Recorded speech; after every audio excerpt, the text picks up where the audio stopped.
Fer el silenci, escoltarem en directe aquesta conferència del president Mas després del 9-N, temps de decidir, temps de sumar, íntegrament en directe al 324. La convocatòria d'avui, a la que agraeixo molt la seva assistència i l'interès que demostren amb la seva presència, respon a la necessitat i a la responsabilitat que sento com a president de la Generalitat de traslladar als nostres conciutadans una reflexió i unes propostes sobre el procés polític que viu el nostre país. De fet, intentaré respondre a una qüestió cabdal que molta gent es formula. On som i cap a on anem? Procuraré donar-los missatges clars i sintètics que no pretenen simplificar una realitat de per si molt complexa, però sí trobar o proposar possibles sortides a aquesta mateixa complexitat. Esmento 3 premisses que em sembla imprescindible compartir amb vostès per entendre bé el que després els explicaré. La primera, comparec única i exclusivament com a president de la Generalitat. La meva reflexió d'avui no compromet ningú més que a mi mateix. No compromet, per tant, ni el govern que presideixo, ni a cap formació política. A cap. De fet, puc dir que el contingut d'aquesta intervenció, a hores d'ara, no és conegut per part de ningú, tot i que aquest matí hem tingut sessió de govern i he demanat als membres del govern que entenguessin que en aquesta ocasió era una compareixença estrictament a títol personal, entenent per personal la meva condició de president del país. Segona premissa. Cal completar el procés polític iniciat ara fa 2 anys i centrat en l'exercici del dret a decidir del poble català. Hem fet camí, però no tot. De fet, queda la part més difícil del camí, la més plena d'obstacles i la més decisiva. Havent avançat tant, no s'entendria que ara desféssim o aturéssim el camí endegat. Em sembla evident, per altra banda, que per orientar i dirigir la política catalana en els propers anys cal de totes saber amb precisió si a Catalunya hi ha una majoria clara a favor de construir un estat o no. I actuar en conseqüència, en funció de l'escenari triat per la ciutadania a les urnes. Sense això, no serà possible governar Catalunya amb la cada vegada més necessària sintonia i connexió entre ciutadania i institucions. Insisteixo, a tothom, sense excepció, crec jo, li interessa completar democràticament el procés polític del país. Tant els del sí, com els del sí no, com fins i tot els del no. Tercera premissa. Tot i que la meva intervenció d'avui no pot abordar com caldria conceptes com model productiu i creació de riquesa, estat del benestar i model de societat, civisme i cultura, projecció de Catalunya al món i qualitat democràtica i regeneració institucional, ha de quedar ben clar des del principi que tot aquest procés polític que estem vivint té com a últim fi disposar de les eines per fer una Catalunya millor al servei de les persones que hi viuen. Una Catalunya millor vol dir una Catalunya més pròspera i benestant, més justa i solidària, més culta i cívica, més neta i transparent, més digna i més respectada arreu. Especialment les persones que vivim aquest procés del dret a decidir amb més passió, compromís i convicció, hem de tenir sempre molt clar que no es pot confondre l'instrument amb l'objectiu. I l'objectiu no és altre que poder construir un país que realment valgui la pena i que des de la seva modesta dimensió pugui contribuir al progrés de la humanitat sencera. Avui podem dir amb molt d'orgull que pel seu civisme exemplar, la seva capacitat de mobilització multitudinària i la seva pulcritud democràtica, la societat catalana està ja contribuint a fer un món una mica millor. En efecte, no trobareu gaires exemples al món de moviments populars amb el grau de compromís implicació i esperit constructiu com el que està protagonitzant a hores d'ara Catalunya. El missatge és molt potent. Un poble pot aspirar a la seva llibertat des de la fraternitat, sense cap mena de violència i amb un somriure als llavis. I fer-ho fins i tot havent de sobreposar-se constantment a l'actitud hostil de l'Estat al qual pertany. Establertes aquestes premisses, miraré de respondre a la primera de les grans qüestions. On som?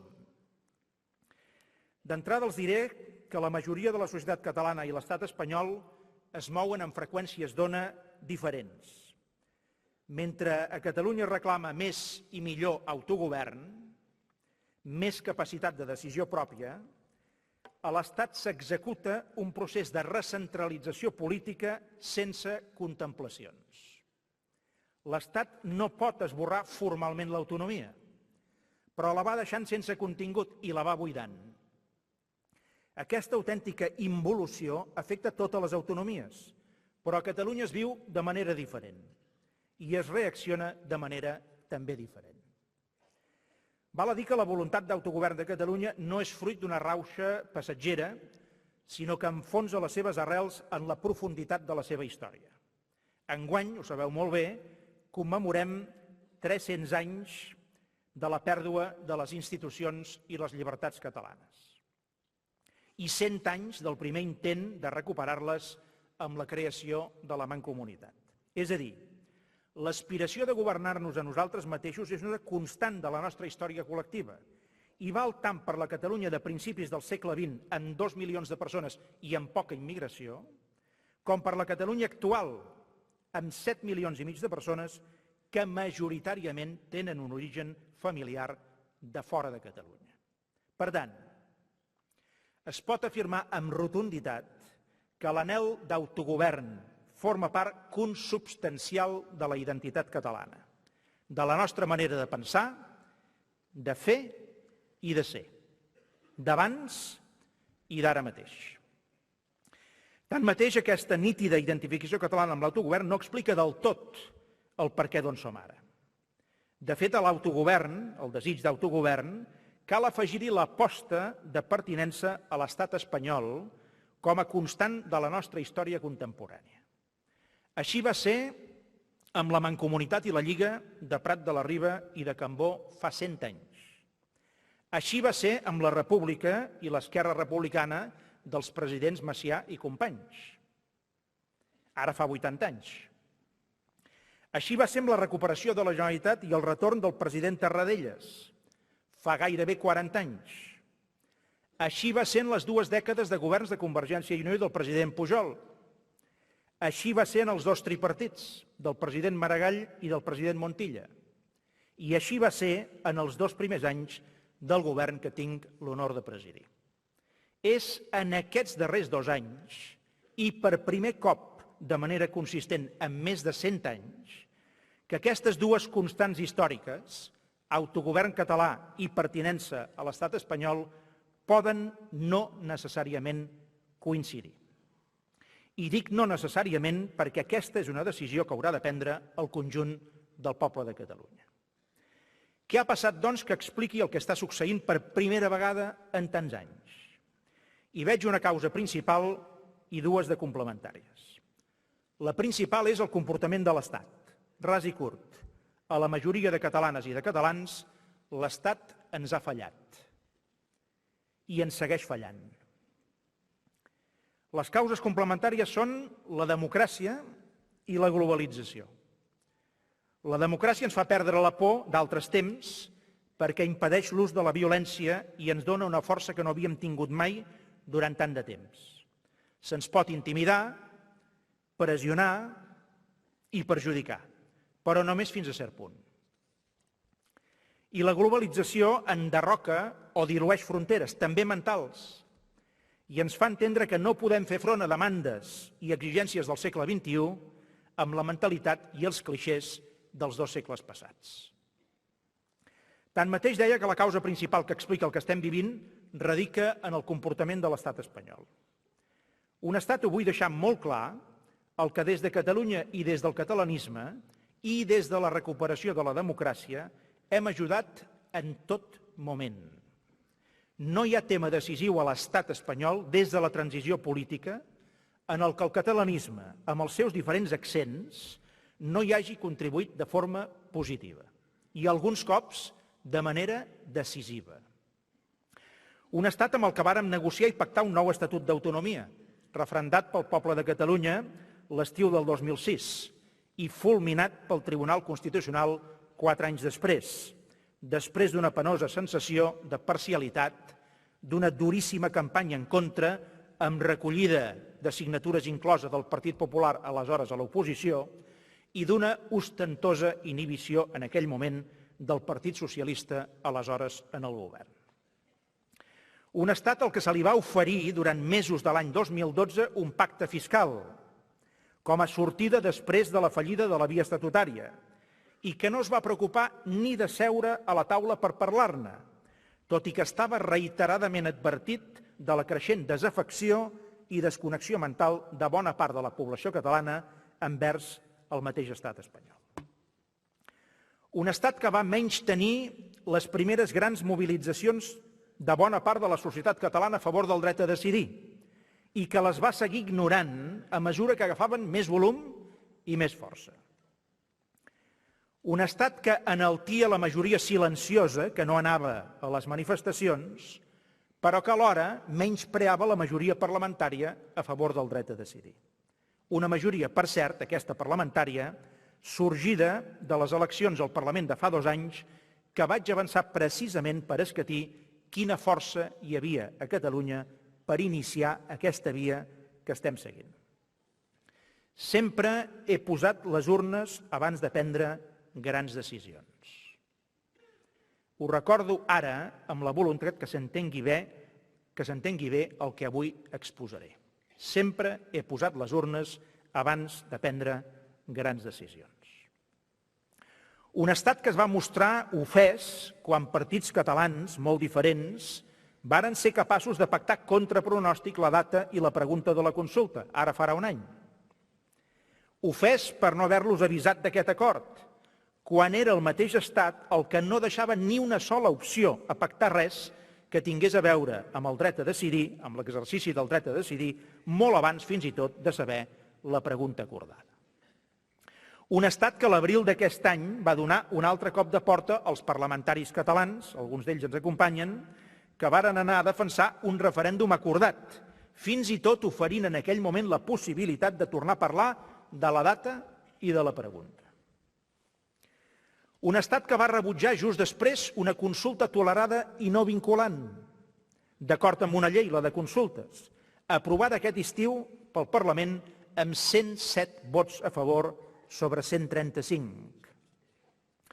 Un estat que no es va conformar amb la suspensió del decret que jo mateix havia signat convocant la població catalana a votar el 9 de novembre, sinó que també va fer suspendre pel Tribunal Constitucional l'anomenat procés participatiu en substitució de la consulta. Un estat, en fi, que diu que no a tot, que ni fa ni deixa fer, que juga a atemorir i espantar col·lectius de persones vulnerables o febles, que confronta la legalitat amb la legitimitat en lloc de fer-les compatibles, que fa política a través dels tribunals i que pressiona la Fiscalia per inhabilitar, multar o fins i tot privar de llibertat membres d'un govern el pecat dels quals ha sigut escoltar la gent i fer tot el possible per posar les urnes. I que sigui dit de passada, ho tornarem a fer quan calgui, sense por de querelles injustes. Bé, aquí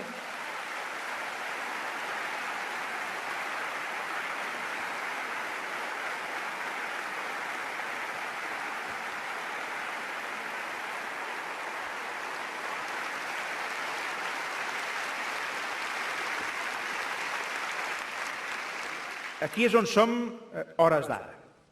Just en aquest punt que som, afloren 2 preguntes que entenc que requereixen una reflexió addicional per part meva. La primera, es pot esperar raonablement un canvi d'actitud per part de l'estat espanyol respecte de les aspiracions catalanes majoritàries? La segona és si Catalunya es veu i es sent capaç de prosseguir el camí iniciat fins a completar l'exercici del dret a decidir i implementar el resultat que se'n derivi si aquest fos el de constituir-se en Estat. Sobre la primera, la possible reacció de l'Estat, personalment, subratllo, soc bastant escèptic. Tinc a aquestes alçades prou experiència acumulada per no esperar massa d'un Estat que pensa, sent i actua de manera molt diferent a la de la majoria de la població catalana. Els forts lligams de tot tipus, culturals, econòmics, històrics, familiars i emocionals existents entre Espanya i Catalunya no tenen una bona traducció ni equivalència política. La raó és coneguda. No hi ha un tracte entre iguals, de tu a tu, sinó una relació de jerarquia i subordinació, de dalt a baix. Per cert, no cal trencar-se massa la closca per saber el que està dalt i el que està baix, qui mana i qui ha d'obeir, qui dicta i qui pren nota. En aquesta relació desigual hi ha una manera prou coneguda d'anar tirant i aguantar-se. Fer el bon minyó, ajudar sempre que calgui, queixar-se una mica però no molt, exigir però no gaire i acceptar de facto i de iure la jerarquia. Aleshores es produeix la famosa conllevancia orteguiana. De fet, és la situació que hem viscut majoritàriament en els temps, també en els darrers 35 anys. Ara bé, en els pocs moments, com ara, en els que Catalunya eleva l'ambició del seu projecte nacional i el to de la seva reivindicació, en els que pretén ser tractada de tu a tu, és a dir, com una nació de debò, en els que vol equiparar-se amb les altres nacions del món des del punt de vista del dret a decidir, que es reconeix fins i tot a nacions sense estat propi com Quebec i Escòcia, aleshores s'acaba la conllevancia i es substitueix per l'acoso i derribo. És on som ara. Surten els vells i coneguts fantasmes de la intolerància, els tics i els prejudicis d'un estat que desprecia quanto ignora, d'un estat que a canvi de vèncer li és indiferent convèncer. De tota manera, malgrat el meu escepticisme, element protector contra la ingenuïtat o l'excés de confiança, ho sé prou bé, com a president de la Generalitat sempre he de deixar una porta oberta a un eventual canvi d'actitud de l'Estat. Així ho he fet fins ara i així ho seguiré fent. El meu escepticisme respecte de la capacitat de l'Estat de canviar en un sentit positiu la seva actitud de fons cap a Catalunya no serà obstacle per una observació atenta de la nova realitat si aquesta realment es produeix. Escepticisme no significa intransigència. Un canvi d'actitud de l'Estat que no fos simplement un cant de sirena podria venir per dues vies diferents. Una, altament improbable, però altament desitjable, seria que s'avingués a negociar un referèndum acordat, la via britànica o la canadenca. És a dir, sí al dret a decidir, sí a l'autodeterminació i no a la independència automàtica sense negociació. Aquest escenari fora el millor, però a hores d'ara sembla ciència-ficció dissortadament. La segona via, més probable però molt verda a hores d'ara, seria que l'Estat fes una proposta concreta per encarar el conflicte amb Catalunya. Sembla que cada vegada hi ha més veus a Espanya que s'expressen en aquest sentit. Alguns pensen que després de les eleccions municipals i autonòmiques del maig i de les generals a Corts de la tardor de l'any 2015, aquestes veus aniran a més i acabaran fent prevaldre el seu criteri. També en aquest punt sóc escèptic, personalment. Si l'Estat, fixeu-vos, no va saber pair un estatut retallat, com podria ara digerir, per exemple, una reforma constitucional que donés resposta a les aspiracions majoritàries de la població catalana? Per arribar a fer això, caldria que es mengessin molts gripaus. I em temo que no hi estan massa acostumats. No gens menys, si aquesta proposta de l'Estat arribés a veure la llum, la meva posició com a president ha sigut i segueix essent la mateixa. Escoltar-la, defensar la nostra posició amb el màxim consens a Catalunya i posar com a condició que la decisió final correspon al poble de Catalunya en una votació directa. Dit d'una altra manera, no es pot tornar als despatxos allò que ja és de la gent perquè s'ho ha guanyat.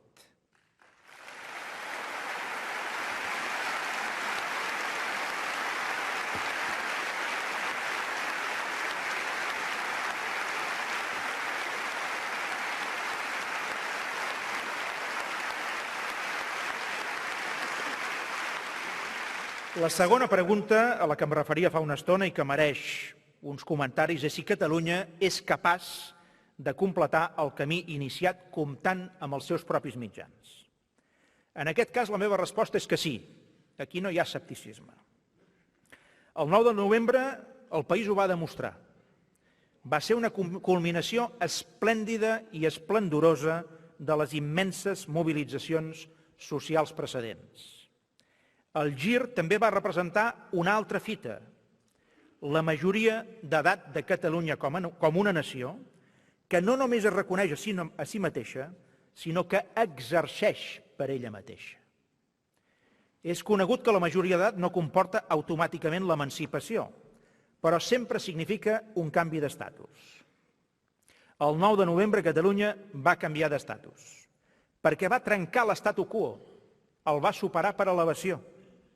Aquest cop, ho vaig dir davant de més de 100 periodistes aquella nit, Catalunya es va mirar al mirall i es va agradar. L'endemà, les catalanes i els catalans seguíem tenint els mateixos reptes i problemes. Atur elevat, pobresa, desigualtats, precarietat de les finances públiques. Avui és el Dia Mundial de la Violència de Gènere, malauradament aquest any amb xifres superiors a l'any passat, i seguíem tenint l'endemà els mateixos instruments i recursos escassos per fer front a moltes d'aquestes coses. Però el 10 de novembre Catalunya era un país més lliure i, per tant, més segur de si mateix. Un país mentalment i anímicament més preparat per construir el seu futur i per posar més en marxa les seves altes potencialitats.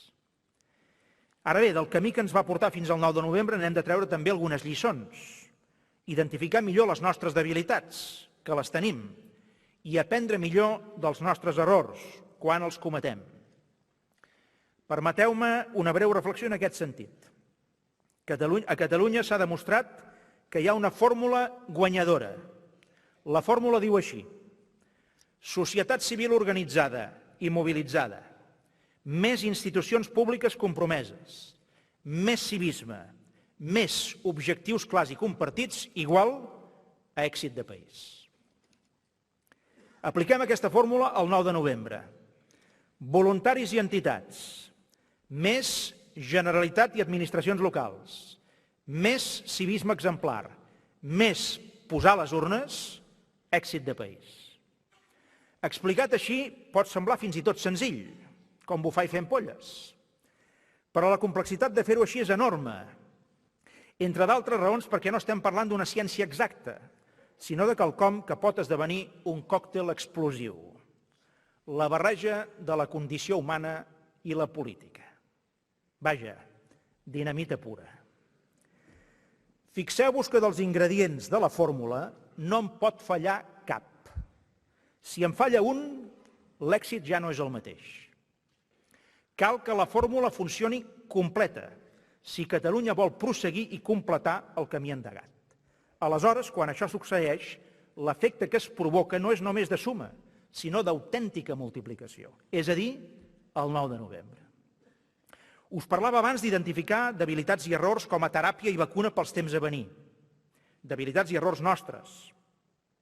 N'esmento uns quants, fruit de l'experiència, i pel que bonament pugui servir de cara a aquests propers mesos i anys. El primer, no confondre els rols de la societat civil i de les institucions públiques. Els dos rols són exactament igual de decisius, absolutament complementaris, però han de tenir perfils ben definits i no trepitjar-se. El segon, en processos d'alta complexitat no es pot convertir l'anècdota o el detall en categoria principal. Dit en llenguatge col·loquial, no es poden gastar energies que no en sobren en ocupar-se de qüestions pròpies de llepafils o de perepunyetes. A Catalunya hi ha discussions eternes sobre temes que a l'hora de la veritat són absolutament menors, secundaris o irrellevants. Cal anar al gra i saber identificar allò que és essencial, destriar, mai millor dit, el gra de la palla. El tercer, actuar amb coratge no equival a no tenir por. No tenir por de res acaba sent inconsciència. El coratge consisteix a superar la por i no pas a no tenir-ne. Tornant al llenguatge col·loquial, ja m'entendreu, una sobredosi de piti que escalfi les neurones pot ser tan contraproduent com un acomplexament permanent, un encongiment permanent que les deixi congelades i no permeti actuar. A Catalunya tenim dos conceptes que són tan nostrats que no tenen fàcil traducció i que s'entenen molt bé, el seny i la rauxa. Una bona i justa proporció dels dos és el que ens permet avançar amb pas ferm i segur. La meva darrera reflexió en aquest punt és que la ideologia no passi per sobre dels ideals. Molt sovint un excés d'ideologia amaga una manca d'ideals. Igual que una preocupació excessiva per quedar bé pot acabar passant per sobre de fer el bé. Voler quedar bé és humà i és legítim, ens passa a tots. Volem quedar bé davant dels nostres i que els nostres siguin quants més millor. Tanmateix, hi ha moments en els països, pocs moments, en els que cal saber difuminar una mica l'ombra de la ideologia pròpia a canvi de fer brillar la llum de l'ideal comú. Al meu entendre,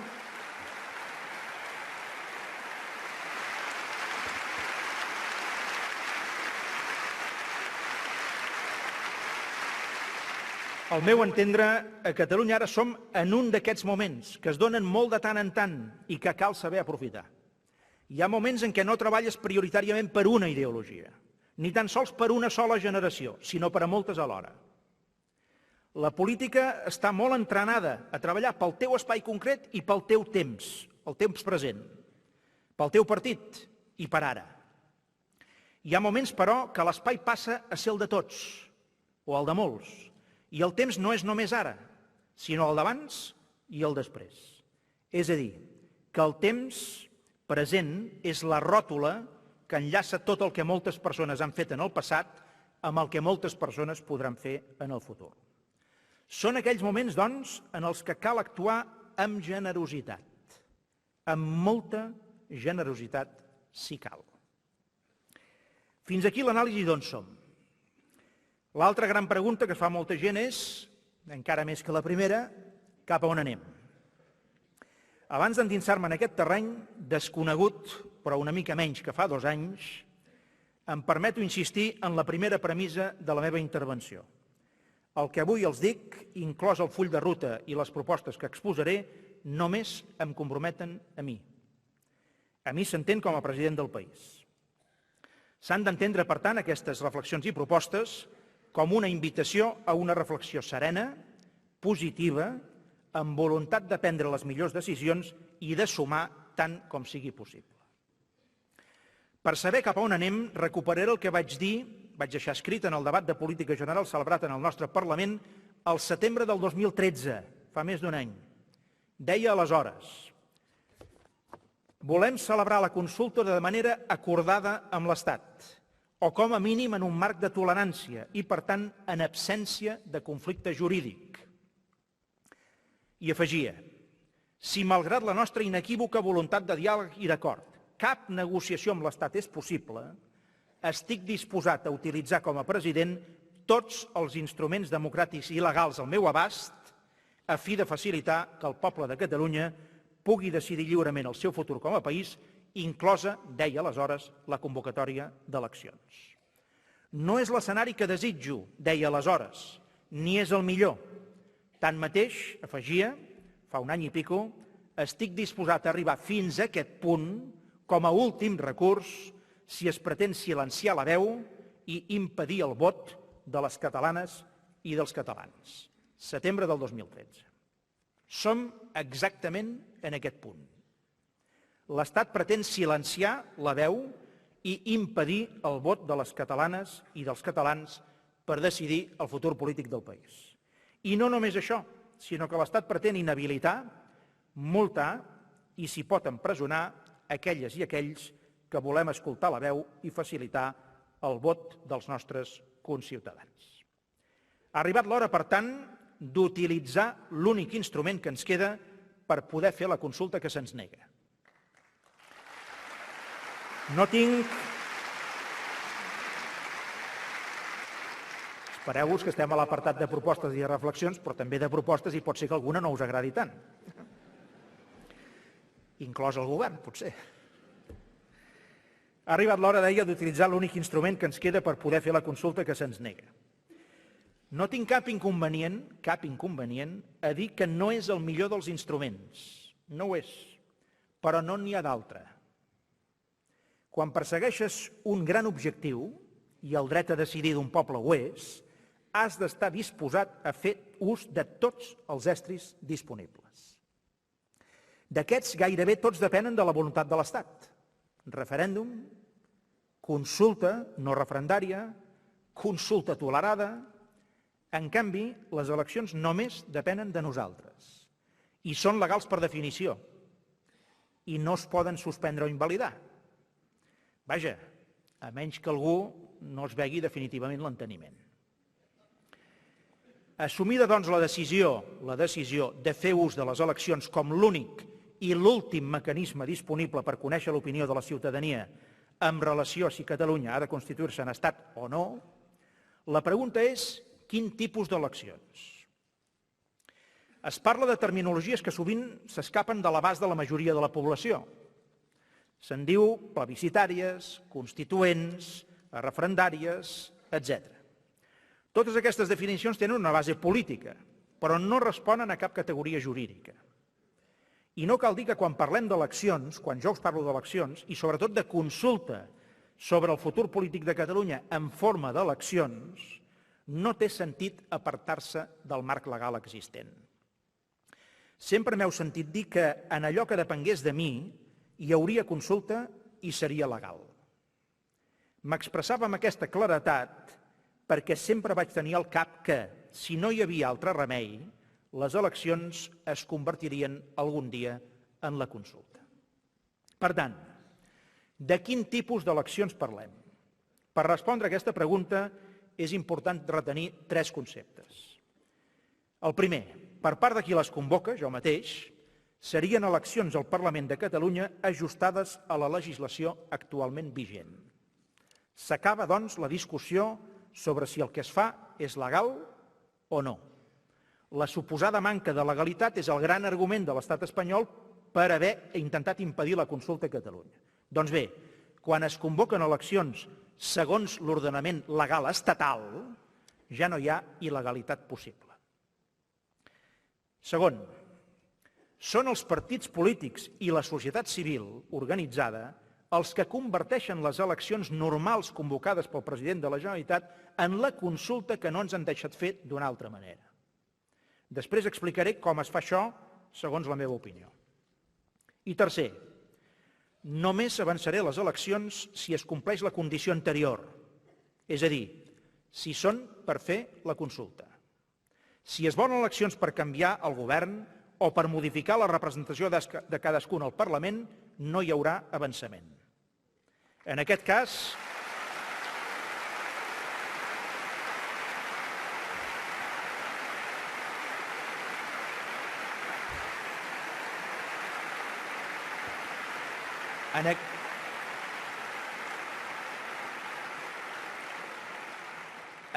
es farien quan toquen, a finals del 2016, completats els 4 anys normals de legislatura.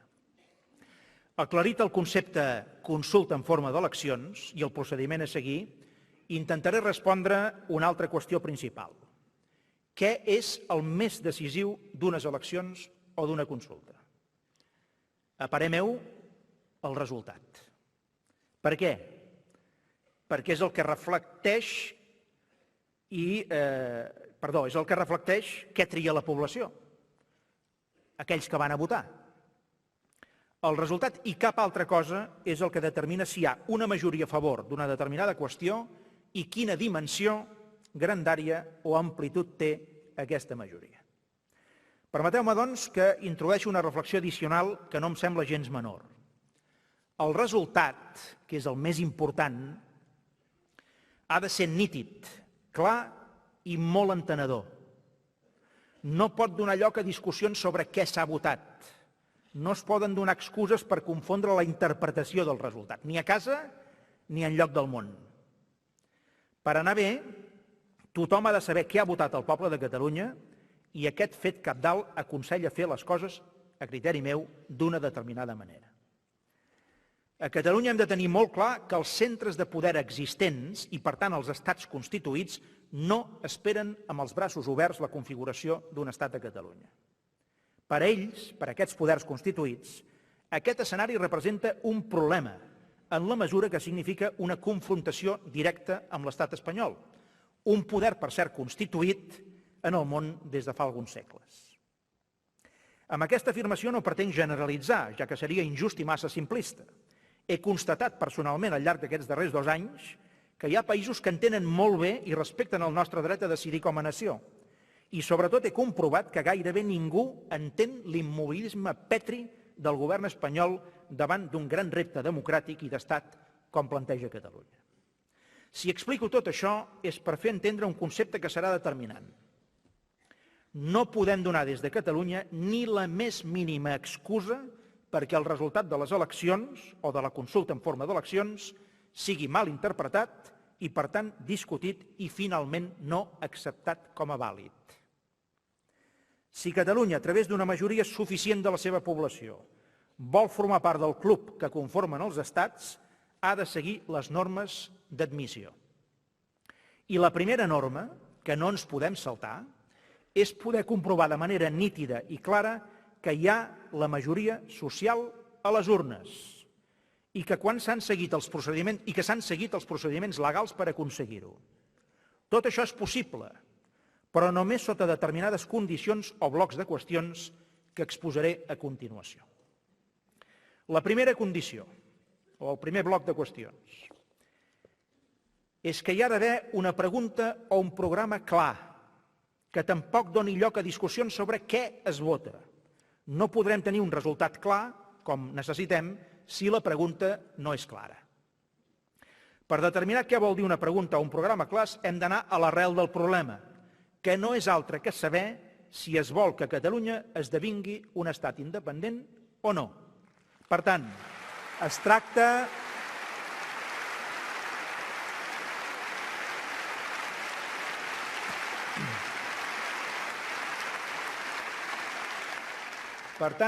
de preguntar exactament això i no altres coses.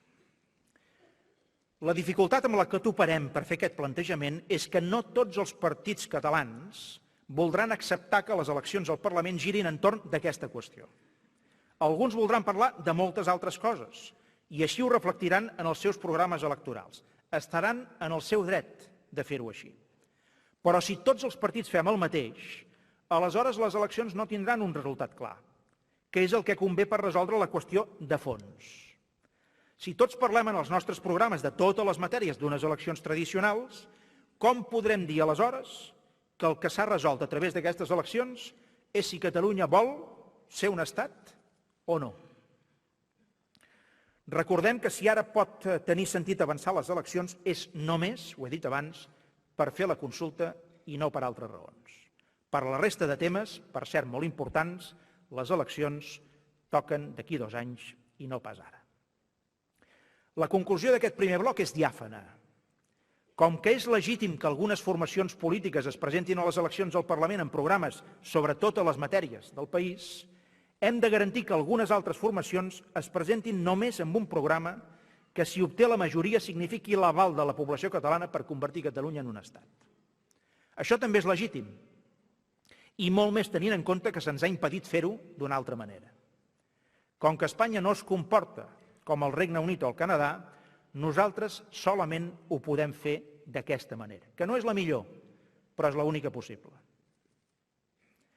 en forma d'eleccions avançades, amb un programa clar que es centri en el tema de fons i amb la voluntat d'obtenir una majoria en el Parlament que transmeti un resultat clar i entenedor a tot el món. El segon bloc de qüestions a resoldre és dels que porta més debats i especulacions. Una llista o diverses llistes. En una primera aproximació és evident que de llistes n'hi haurà moltes, com a totes les eleccions. Com he dit abans, també n'hi haurà que negaran l'ús d'unes eleccions per fer una consulta sobre el futur polític de Catalunya. Per tant, la discussió d'una o diverses llistes es circumscriu a l'àmbit dels que varen defensar el sí el passat 9 de novembre, incloent-hi els partits que no es varen oposar al segon sí i hi vulguin ser presents. Doncs bé, el meu criteri, reitero que personal, és que si hi ha més d'una llista a favor del sí, repeteixo, si hi ha més d'una llista a favor del sí, n'hi ha d'haver una que per ella mateixa obtingui la majoria absoluta en el nou Parlament. És a dir, a parer meu, el tema no és quantes n'hi ha. El punt decisiu és que una d'elles tingui prou força, prou massa crítica, prou acceptació popular, prou majoria com perquè es pugui dir i s'entengui a tot arreu que el sí ha guanyat la consulta dut a terme en forma d'eleccions. Resulta evident, per altra banda, que després de les eleccions es poden fer acords amb altres formacions que hagin obtingut representació, però sempre des de la legitimitat d'haver assolit la majoria directa a les urnes. El tercer bloc a encarar és si la dinàmica tradicional i habitual dels partits permet dur a la pràctica una operació d'aquesta envergadura que acabo de descriure. La veritat és que tots ho veiem difícil, perquè objectivament ho és de difícil. Els partits tenen i defensen interessos contraposats, molt sovint. Per això se'n diuen partits, perquè representen parts d'un tot o d'un conjunt més general. Són el mirall del pluralisme de la societat. Tanmateix, no sempre el que sembla més difícil esdevé impossible. El 9 de novembre n'és un bon exemple. Hi va haver un moment a mitjans d'octubre que tot semblava perdut. Però no ho estava de perdut. Calia tenir convicció i fe en què les coses podien sortir bé i jugar-se-la, a tot o res. I demostrar-nos que difícil no significa impossible. I que quan la barca trontolla, i aquella trontollava, sempre hi ha persones que estan disposades a remar, si cal, amb les mans, per evitar el naufragi i arribar a port amb el passatge i la tripulació sans i estalvis. Aquestes persones són les imprescindibles i sortosament a Catalunya n'hi ha moltes, més de les que sembla a primera vista. Doncs bé, davant del repte immens que tenim, que es presenta tan poques vegades en la història dels països, som capaços a Catalunya de configurar una llista prou àmplia, transversal i forta, amb un programa prou clar, que obtingui la majoria en el Parlament i que permeti evidenciar davant del món que Catalunya vol esdevenir un nou estat? Són capaços alguns partits, no tots, òbviament, són capaços alguns partits d'aparcar per una sola vegada i per un període de temps curt les seves diferències i decidir sumar? He posat com a títol d'aquesta intervenció precisament aquest: temps de decidir, temps de sumar. Per fer-ho possible, aquesta conjunció, aquesta pinya, aquesta suma d'esforços, proposo una fórmula que té el doble objectiu, subratllo, doble objectiu, de superar la dinàmica partidista i alhora de protegir el futur dels partits catalans, que seguiran essent necessaris en la nova etapa que s'obri en el nostre país. La fórmula doble que proposo és la següent. La fórmula que proposo amb aquest doble objectiu és la següent. Primer, es configura una llista que compti amb el suport dels partits polítics que s'hi vulguin sentir representats. És una decisió lliure. Segon, la llista la configuren persones representatives de la societat civil, professionals i especialistes en les matèries clau per a la construcció de l'Estat de Catalunya i persones proposades pels partits polítics implicats. Una llista, per tant, mixta o combinada, partits polítics, societat civil, professionals, experts reconeguts. 3. Totes les persones de la societat civil i la majoria, potser no totes, però la majoria, de les proposades pels partits polítics acceptarien en aquesta candidatura no repetir en les eleccions següents. Per tant, es presentarien per un sol cop com un acte de servei al país. Quart.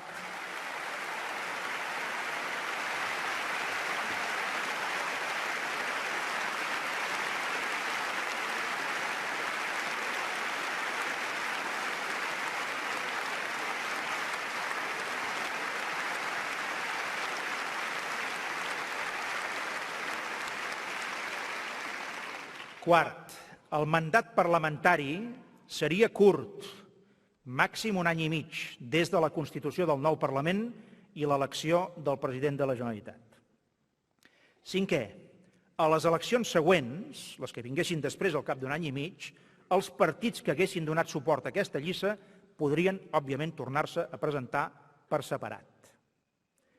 6è, pot semblar un tema menor, però crec que no ho és. El finançament de la campanya es faria al marge dels partits, a través d'una associació o una fundació que es crearia específicament per a aquest cas.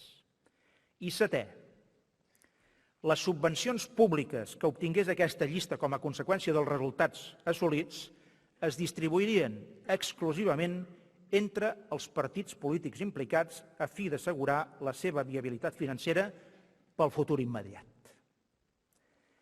Amb aquesta proposta que us faig s'intenta sumar més enllà dels partits, per un sol cop, per un període curt, per guanyar la consulta, per constituir, si es guanya l'Estat, i a més preservant els partits de cara al futur, que també és una obligació que té el nostre país, preservar la dinàmica dels partits de cara al futur. Quan em referia a actuar amb generositat, em referia a poder fer això o quelcom semblant a això. El quart bloc, que entenc que requereix una proposta concreta, és què han de fer el nou Parlament i el nou govern sorgit de les eleccions si aquestes han servit per fer la consulta sobre el futur polític de Catalunya i la llista que proposo ha obtingut la majoria necessària i, per tant, ha guanyat el sí. Recordo que, segons l'esquema anterior, el nou Parlament i el nou govern tindrien un horitzó temporal de màxim 18 mesos per desenvolupar la seva tasca i assolir els seus objectius. Segons el meu criteri, les funcions bàsiques serien les següents. La primera, comunicar a les institucions de l'Estat, si ha guanyat el sí, comunicar a les institucions de l'Estat espanyol, de la Unió Europea i de la comunitat internacional la intenció de constituir un Estat a Catalunya d'acord amb el mandat rebut a les urnes. La segona,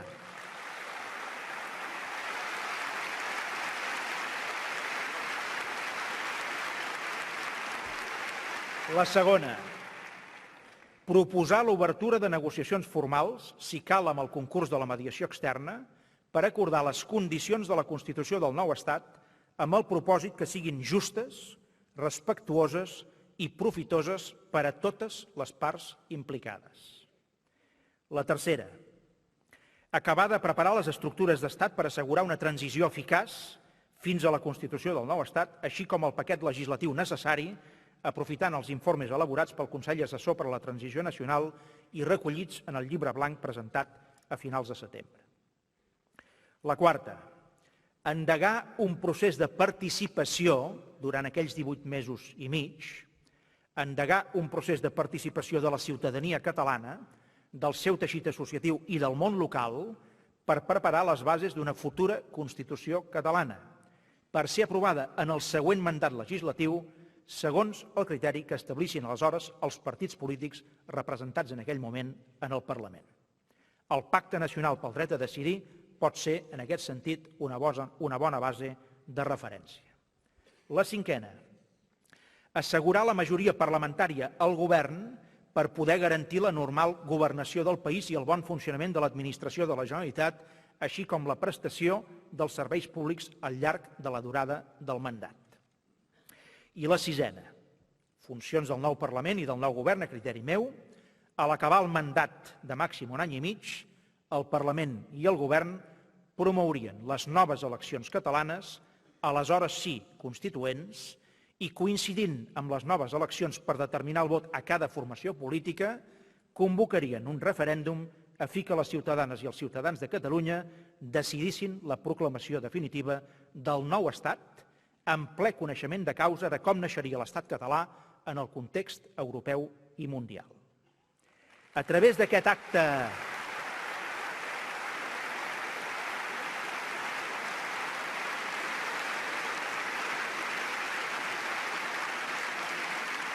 A través d'aquest acte doble i únic, eleccions i referèndum, Catalunya exerciria la seva sobirania amb l'aval novament de les urnes. Fent-ho així, entenc que tindrem les millors garanties possibles en el context internacional, escenari decisiu si volem entrar a formar part del club dels estats que, insisteixo, té normes que cal respectar. El cinquè bloc, i darrer dels que volia comentar per completar el full de ruta que proposo, és el que afecta els calendaris. Fins ara m'he referit al què i al com. Ara cal abordar també el quan. Comprendran que avui no els hem convidat per donar a conèixer la data concreta de les eleccions.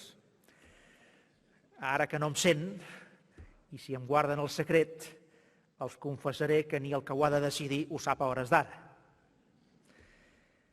Sent aquest tema un tema important, no ho nego, si volem fer les coses bé, el temps ha de ser la conseqüència de saber què volem fer i de com ho volem fer. Imaginin que un noi o una noia es volen treure el carnet de conduir i que tenen l'edat per fer-ho.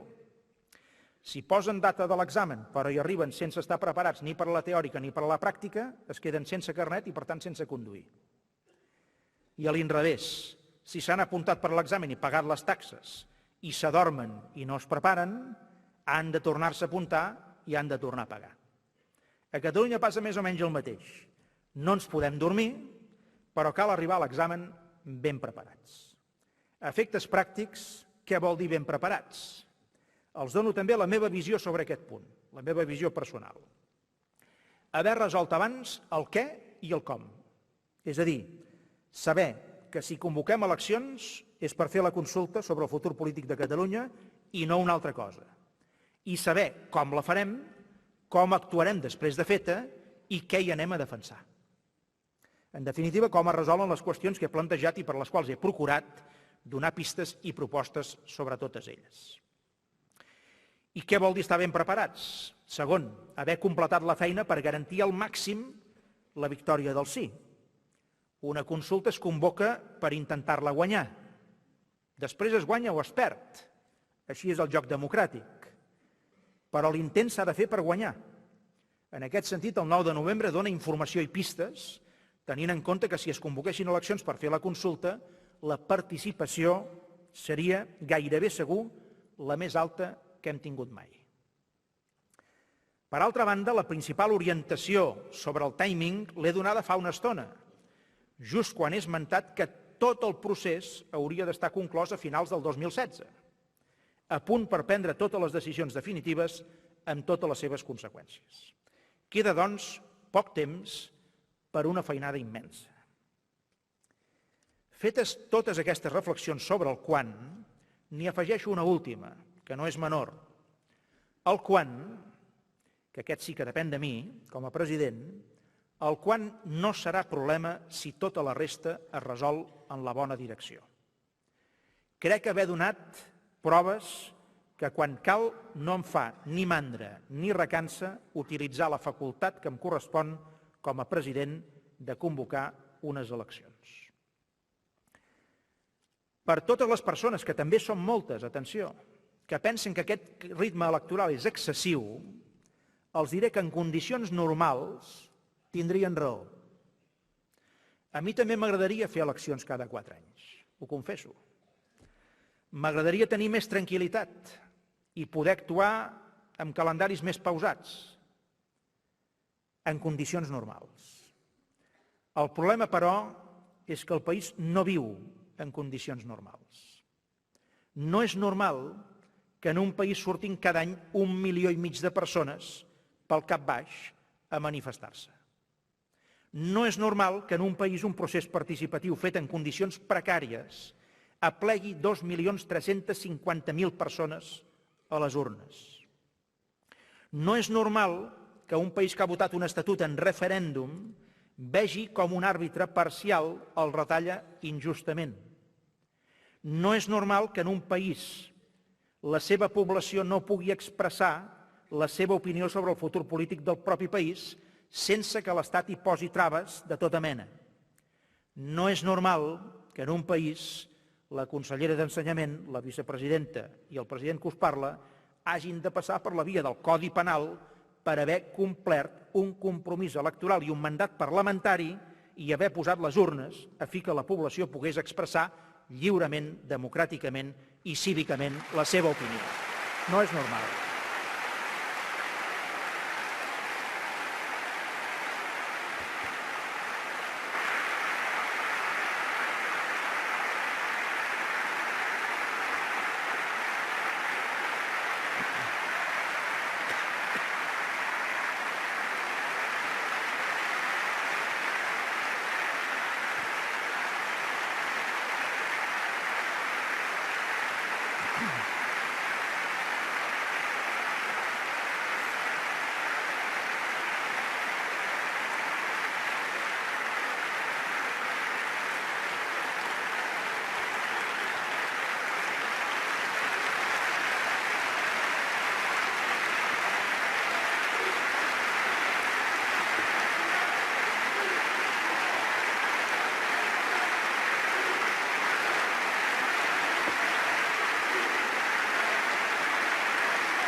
Bé, continuo amb el que no és normal. No és normal que el govern central, i no és un tema menor el que ara diré, no és normal que el govern central suspengui a través del Tribunal Constitucional un decret de pobresa energètica fet per la Generalitat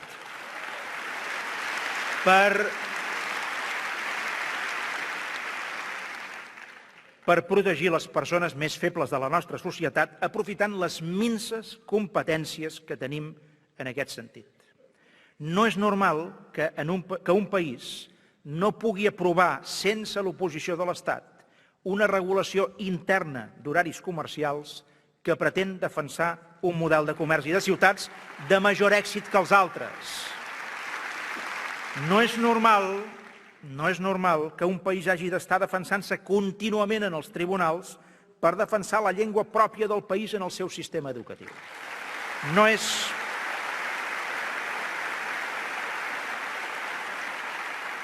és normal que un país rebi de l'Estat al qual pertany una inversió en infraestructures molt per sota de la seva aportació a la riquesa general. I no és normal, en fi,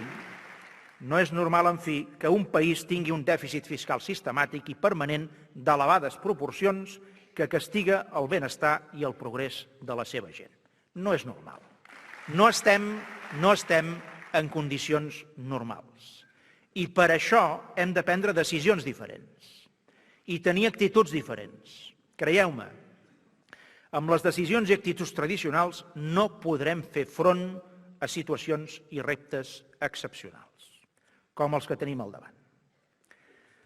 Al llarg de tota la meva intervenció he intentat oferir reflexions i propostes per orientar la recta final del procés polític fonamentat en el dret a decidir, que Catalunya va iniciar amb força ara fa exactament 2 anys.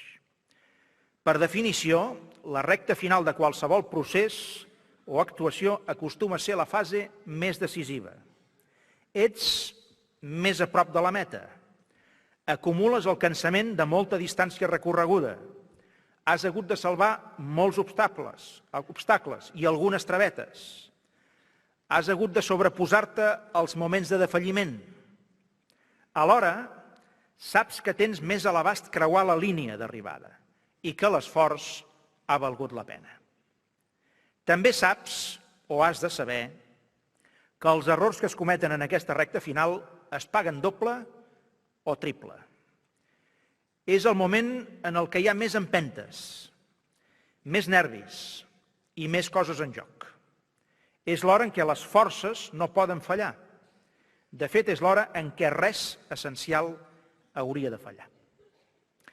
La intervenció d'avui és la meva aportació, ho subratllo, la meva, tan modesta com honesta, per ajudar a no fallar quan encarem la recta final. Per arribar fins aquí, moltes generacions de catalanes i de catalans hi han deixat la pell, alguns fins i tot la vida. Darrere nostra hi ha constel·lacions d'il·lusions, d'esperances, d'esforços i d'anhels de milers i milers de compatriotes nostres, molts d'ells, per cert, arribats de fora de Catalunya, que a hores d'ara aquestes constel·lacions donen llum i guia al camí que hem de saber completar.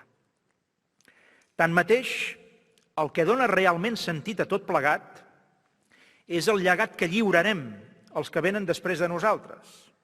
El 9 de novembre hi havia moltes persones fent cua davant de les urnes, amb els rostres emocionats, pensant en alguna persona estimada ja absent o experimentant el goig de poder dipositar una papereta, una simple papereta, en una ordre exactament, sí, de cartró, per ajudar a construir el país del futur, el seu país.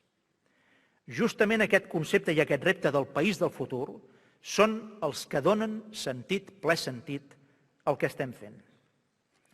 En la meva reflexió d'avui no us he parlat sobretot del què, del com i una mica també del quan, o bastant del quan, però no us he parlat del per què. És a dir, no us he parlat del més important. Fer-ho avui ja entenc que seria abusar de la seva paciència. Per tant, poden estar tranquils, no ho faré. De tota manera, si entre la governació diària del país, que porta molta feina, i l'acompliment del procés polític, que també en porta molta, queden energies, idees i una mica de temps, m'agradaria destinar una part de l'any vinent a explicar el país que imaginem i que volem, és a dir, el per què fem tot això. De fet, més que explicar, hauria d'haver dit explicar-nos, perquè construir un país és sempre, per definició, una tasca col·lectiva. Jo hi puc posar el meu gra de sorra, exactament igual que tota la resta de conciutadans nostres. Avui només apunto 3 preguntes que caldrà respondre sobre la Catalunya que naixerà després de la gestació que estem vivint. Tenim les capacitats per edificar un país bo de debò? Tenim les idees? Tenim els instruments, els estris, les eines? A les 2 primeres preguntes la meva resposta és sí. Catalunya atresora idees i capacitats suficients per construir un bon país. En part el tenim, però només en part. Un país que en els millors moments d'expansió econòmica, ara fa uns anys, acumulava un atur del 6%, un risc de pobresa del 19% i un fracàs escolar del 30%, no és el país que hauríem de tenir. Un país que després de 6 anys de recessió econòmica assoleix un atur de prop del 20%, no és el país que hauríem de tenir, perquè la crisi l'han tingut molts, la recessió també, i no tots tenen l'atur que tenim nosaltres. Un país amb desigualtats creixents no és el país que volem. Un país on causes judicials sensibles triguen anys a acabar-se no és el país que volem. Un país, en fi, on hi ha massa sospites o realitats d'irregularitats i de corrupció no és el país que volem. En sentit contrari, un país solidari com el que tenim és el país que volem. Un país creatiu, dinàmic i emprenedor, com de fet tenim, és el país que volem. Un país amb ciència avançada, bones universitats, potència cultural i esperit innovador, com anem tenint, és el país que volem. Un país cada cop més present al món i amb una capital cada vegada més coneguda i valorada és el país que volem. Un país amb un teixit associatiu fort i compromès, capaç de gestionar eficaçment serveis d'interès públic, és el país que tenim i que volem. Un país amb talent individual i en molts casos amb excel·lència personal és el país que en bona part tenim. I un país on les persones i els territoris tinguin oportunitats de progrés, de benestar i de drets amb sentit de justícia social i d'equitat és el país que en bona part hem anat tenint i que hem de recuperar amb més plenitud. En definitiva, Catalunya pot aspirar a ser un país amb una bona economia que creï bona riquesa i amb un estat del benestar que garanteixi justícia. Àustria i Dinamarca són, en bona mesura, tot això. Tenen la nostra dimensió i la nostra població, però són millors, o ho fan millor, en moltes coses. Tanmateix, els instruments dels que disposen aquests països són molts més i millors que els nostres. Tenen la capacitat de decisió dels estats, una capacitat també limitada, perquè la necessària federalització d'Europa restringeix les sobiranies clàssiques o tradicionals. Una capacitat, però, molt més gran que no pas la nostra. Si l'autogovern de Catalunya s'hagués anat apropant, ni que fos paulatinament, com havia passat en alguns moments, a la d'aquests estats, ara no tindríem el conflicte que tenim. La majoria de catalanes i de catalans no tenim cap problema de principi per conviure en el marc de l'estat espanyol. La situació, però, és exactament la contrària. Cada dia que passa som més lluny dels instruments dels que disposen els països europeus que poden ser un bon referent per nosaltres. La conclusió és clara. Ens falten instruments per construir el país que hauríem de tenir i que molts volem i desitgem. Sabríem utilitzar-los, aquests instruments? És la pregunta que es fan alguns. Però si no els tenim, no ho sabrem mai. I no els hem tingut mai, com a mínim, des de fa 3 segles. I els que havíem pensat que podíem tenir de manera compartida amb l'estat en el qual encara avui pertanyem, són instruments que se'ns han anat negant o disminuint amb el pas del temps, en lloc d'anar-los millorant i enfortint. Acabo, i estic segur que vostès estaran contents i delerosos de que sigui així, amb una referència personal. Me n'excuso perquè no és el mateix parlar de les opinions o propostes d'una persona que de la persona en si mateixa. En aquesta ocasió, però, em sembla obligat fer aquesta referència personal amb l'ànim de desfer equívocs i d'actuar també per part meva amb la màxima transparència. Hi ha en aquest moment polítics, opinadors o persones no tan vinculades a l'acció política que es pregunten, i a partir del que he dit avui potser encara s'ho preguntaran més, quin ha de ser el meu paper en la part que falta del procés.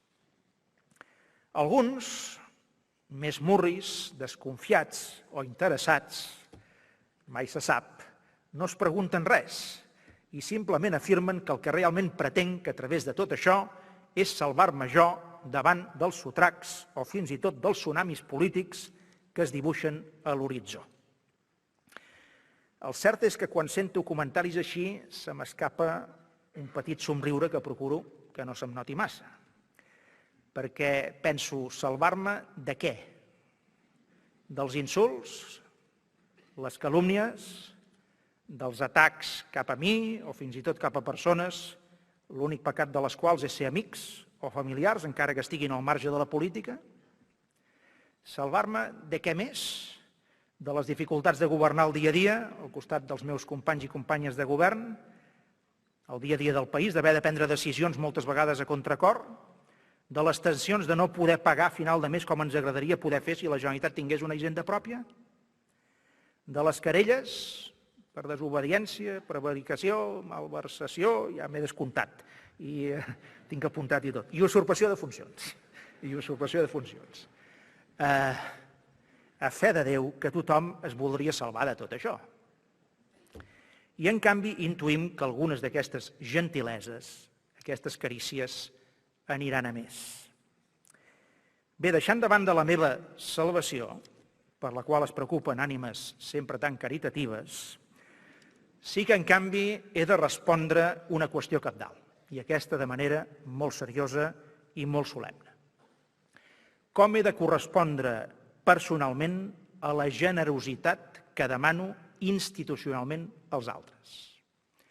Avui he fet un plantejament que efectivament requereix per part de molts molta generositat.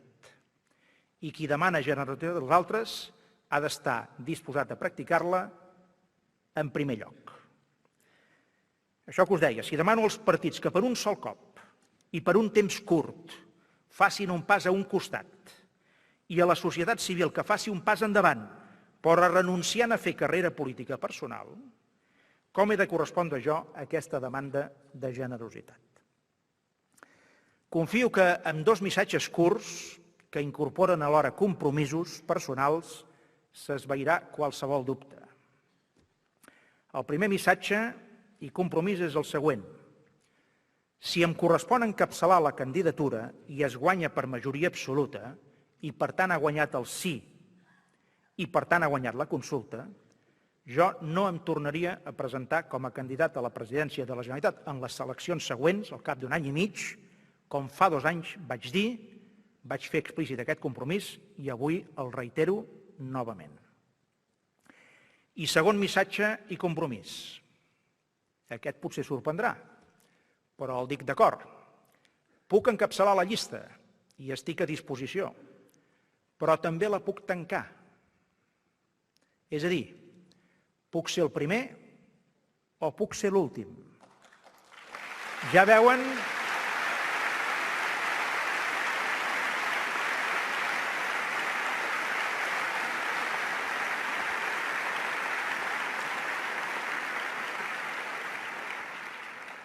Ja veuen que no hi ha condicions personals en el meu plantejament. Hi ha condicions, això sí, de projecte, per garantir el màxim possible que Catalunya i el seu poble se'n surtin i se'n surtin bé. Però no hi ha, i per part meva sobretot, no hi ha d'haver condicions personals prèvies. Són temps de decisions i de suma, no temps de condicions personals. Moltes gràcies per la seva atenció.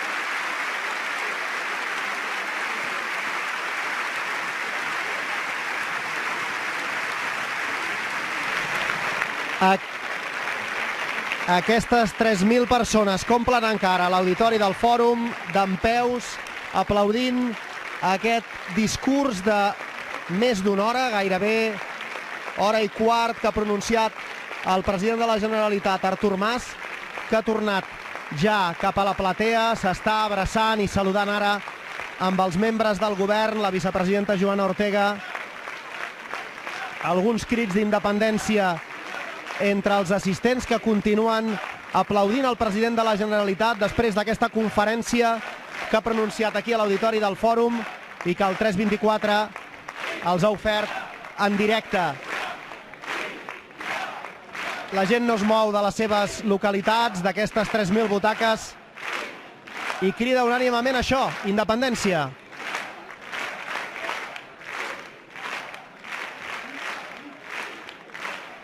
Un discurs que podem dir-ho ja ara mateix i fent una primera valoració que ha respost clarament a les expectatives generades sota el títol Després del 9-N, temps de decidir, temps de sumar.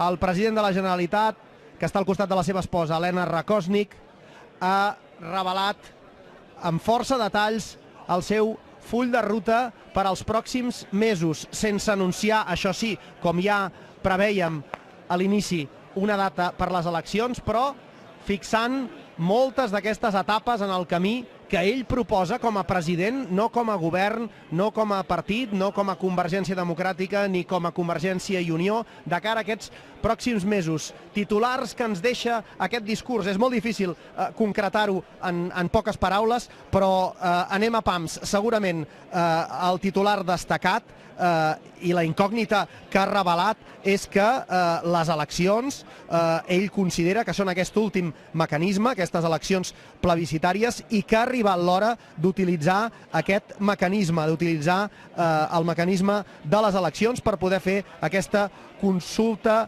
definitiva. A partir d'aquí, què pot passar en aquestes eleccions? Doncs ell aposta per una candidatura de país, per aquesta llista mixta. L'ha definit entre partits polítics, societat civil, experts i professionals.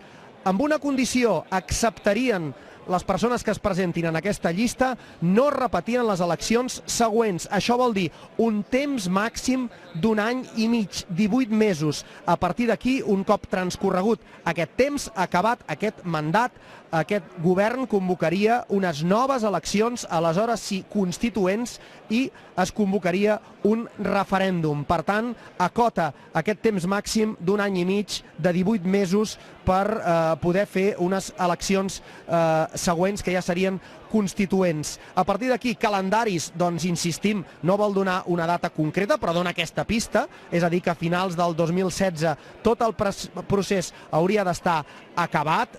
Utilitza una metàfora, podrem dir, en aquest cas automobilística, no marinera, tot i que també n'ha utilitzat una el president Mas al llarg de la seva conferència, en aquest cas fent referència a treure's el carnet de conduir, i deia que no ens podem adormir, però hem d'arribar a l'examen ben preparats. Per tant, el full de ruta té com a límit aquests 18 mesos, aquests mesos finals del 2016. I ha acabat aquesta conferència. Abans hi ha hagut una interrupció també força simbòlica. Quan ha fet referència a la querella de la Fiscalia hi ha hagut crits d'independència, doncs al final ha acabat aquesta conferència amb una referència personal i ha dit, pel que fa a ell, que si encapçala aquesta candidatura i guanya, no es tornarà a presentar a la presidència de la Generalitat. Però hi ha una altra opció: pot encapçalar aquesta llista, però diu la pot tancar. Puc ser l'últim de la llista. Per tant, conclou, no hi ha condicions personals prèvies. És el més destacat d'aquesta conferència que ha ofert el president de la Generalitat, que continua encara parlant amb alguns dels assistents. 3.000 persones complien l'auditori del Fòrum aquí a Barcelona i que han assistit a aquesta conferència que el 324 els ha ofert en directe. Seguim, però, pendents de l'actualitat aquí al 324. Nosaltres, però, acomiadem ja aquesta transmissió que els hem ofert des de l'auditori del Fòrum de Barcelona. Moltes gràcies per la seva atenció. Bona nit.